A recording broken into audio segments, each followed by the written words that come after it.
पूर्व माध्यमिक विद्यालय रामपुर महुआरी विकास खंड पथरदेवा क्षेत्र के रामपुर जूनियर हाई स्कूल के प्रांगण में सर जी के अति कृपा है कि इन्होंने हमको तलाश कर हम तो बहुत भागी हैं कि सर जी से मुलाकात हो गया और हमें सेवा का एक मौका मिला।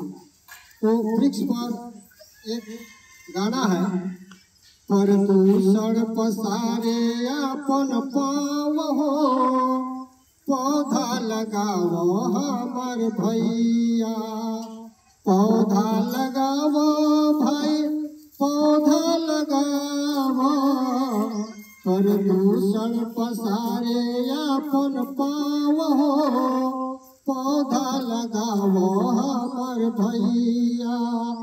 आमय अमरूद घर घर लगाई हो, निर्मय वाला से तू धरती सजाई हो, बचे नाही कोनो ये कोठाव हो, पौधा लगाओ हमर भैया।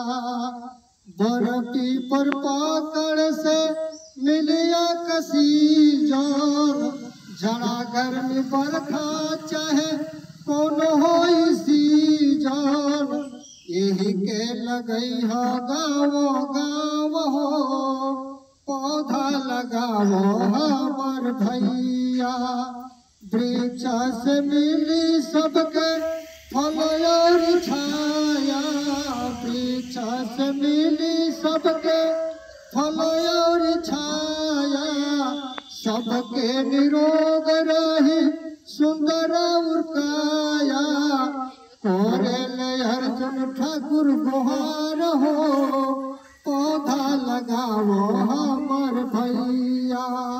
प्रदूषण पसारे अपन पाव हो, पौधा लगाओ